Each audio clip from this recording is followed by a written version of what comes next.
آج آپ کو ایک اور بات سمجھ آئے گی کہ ہم بعض اوقات کہتے ہیں یار یہ بندہ بڑی دقیانوسی باتیں کرتا ہے، تو ایکچولی دقیانوس جو یہ لفظ ہے یہ ایک بادشاہ کا نام تھا، اور چونکہ وہ ہزاروں سال پرانا بادشاہ ہے تو آج بھی اگر کوئی پرانی باتیں کرتا ہے، اولڈ ایج کی باتیں کرتا ہے، تو لوگ کہتے ہیں یار یہ دقیانوسی باتیں کر رہا ہے۔ ایکچولی یہ اسی کی طرف نسبت ہوتی ہے کہ دقیانوس نام کا ایک بادشاہ تھا، مگر وہ بڑا ظالم تھا۔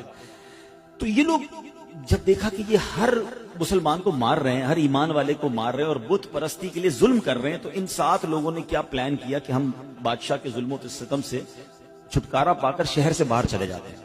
وہ باہر گئے اور جا کر ایک ویرانے میں، ایک غار میں جا کر انہوں نے پناہ لی۔ اس زمانے میں ہوٹل اور یہ بلڈنگیں تو ہوتی نہیں تھی، یہ ہزاروں سال پرانی بات ہے۔ تو بہرحال اب یہ غار میں گئے اور وہاں پر جا کر آرام کیا، تھکے ہوئے تھے تو سو گئے۔ اللہ کی شان یہ ہے کہ وہ تقریباً 300 برس سے زیادہ عرصے کے لیے سو گئے۔ یہ سوئے تو اٹھے ہی نہیں۔ اللہ اکبر۔ اچھا، ادھر حالات بدلتے رہے۔ بادشاہ کو جب پتا چلا کہ یہ لوگ غار کے اندر ہیں اور یہ مجھ سے چھپ کر گئے ہیں، بڑا ناراض ہوا اور اس نے اپنے ایک بندے کو بھیجا کہ جاؤ اس غار پر ایک دیوار بنا کے اس کو بند کر دو، یہ اندر ہی بھوکے پیاسے مر جائیں۔ جس بندے کو یہ آرڈر دیا گیا تھا نا، وہ تھوڑا سا خدا ترس آدمی تھا۔ اس نے کیا کیا کہ ان 7 اصحاب کہف کے نام لکھے، پوری بات لکھی کہ یہ لوگ ایمان والے ہیں، بادشاہ کے ظلم سے جا کر اندر چھپے ہیں، اور ان کا یہ واقعہ ہے۔ ایک تختی لکھی، ایک صندوق کے اندر اس غار کے ساتھ دیوار میں اسے دفن کیا اور ایک دیوار کھڑی کر دی۔ حکم تو تھا بادشاہ کا۔ اب باہر والے لوگ یہ سمجھے کہ یہ بھوکے پیاسے اندر مر گئے۔ بہرحال ادھر بادشاہ کا انتقال ہوا، پھر دوسرا بادشاہ آیا، تیسرا بادشاہ، دور بدلتا گیا، اور یہاں جناب یہ سوئے ہوئے ہیں۔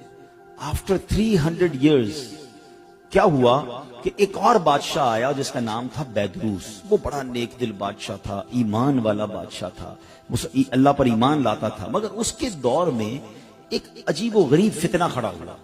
کچھ لوگوں نے یہ معاذ اللہ کہتے کہ شک پیدا کرنا شروع کر دیا، کمپلین کرنا شروع کر دی، آرگیومنٹ شروع کر دیا کہ مرنے کے بعد اللہ دوبارہ پیدا نہیں کر سکتا، یعنی مرنے کے بعد دوبارہ کوئی زندگی نہیں ہے۔ اب بادشاہ بڑا نیک دل آدمی، سمجھاتا لوگوں کو، لوگ اس کی بات کم سنتے، اس فتنے کی بات زیادہ سننے لگے۔ تو بادشاہ تہجد کی نماز میں رو رو کے اللہ سے دعا کرتا کہ میرے مولا کوئی ایسی نشانی عطا کر دے، کوئی ایسا اشارہ عطا کر دے کہ ان لوگوں کو سمجھ آ جائے کہ تو مرنے کے بعد دوبارہ زندہ کیسے کرے گا۔ اللہ کی شان دیکھیں، اس بادشاہ کے وہم و گمان میں بھی نہیں ہے کہ کوئی غار ہے اس کے شہر کے قریب جہاں کچھ لوگ سوئے ہوئے ہیں۔ سینکڑوں سال گزر گئے نا۔ اب اللہ کی شان دیکھیں اس بادشاہ کی، وہ گریہ بازاری، وہ دعائیں کیسی رنگ لائیں کہ ایک چرواہا جو تھا بکریاں چراتے چراتے اس غار کے قریب پہنچا۔ اب غریب پہنچا تو دیوار 300 سال پرانی ہو گئی تھی، تو دیوار دھڑام سے گری۔ جیسی غار کے اندر اس نے دیکھا تو وہ گھبرا کر دوڑ پڑا۔ اچھا، یہاں جیسی دیوار گری تو ان بندوں میں سے وہ 7 افراد اٹھ گئے۔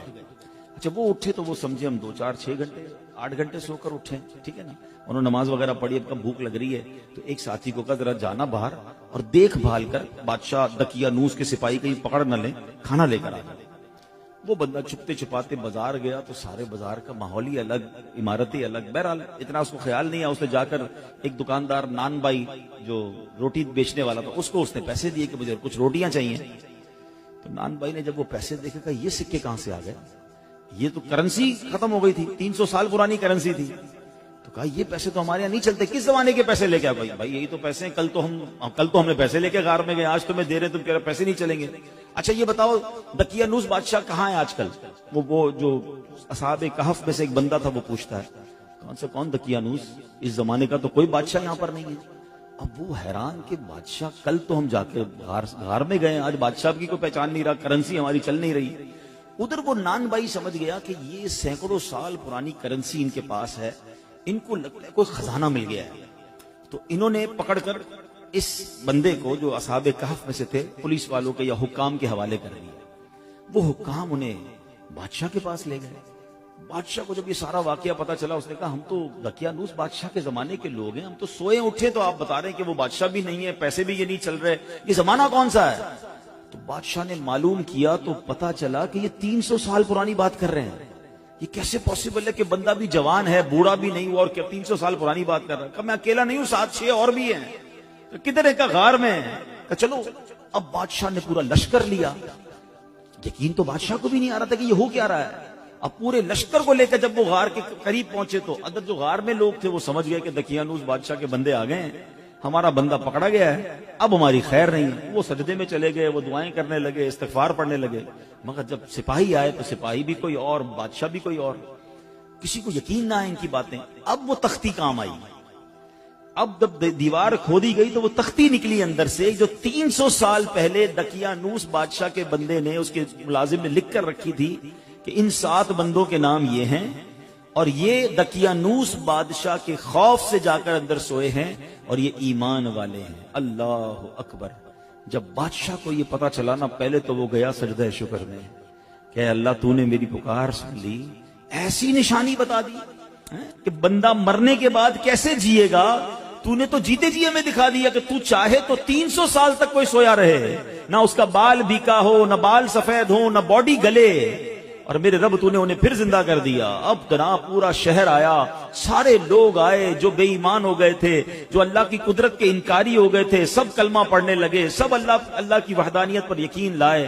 سبحان اللہ۔ اب یہ جو اصحاب کہف تھے، سبحان اللہ، یہ لوگ جو تھے جب انہوں نے دیکھا کہ اب ماشاءاللہ سب لوگ ایمان لے آئے ہیں اور یہ کام سارا ہو گیا ہے، تو پھر انہوں نے کہا کہ اے بادشاہ، ہم اللہ کے تمہیں سپرد کرتے ہیں، تمہارا کام ہو گیا۔ یہ پھر غار کے اندر گئے اور پھر سو گئے، اور اللہ نے اسی حالت میں انہیں وفات دی۔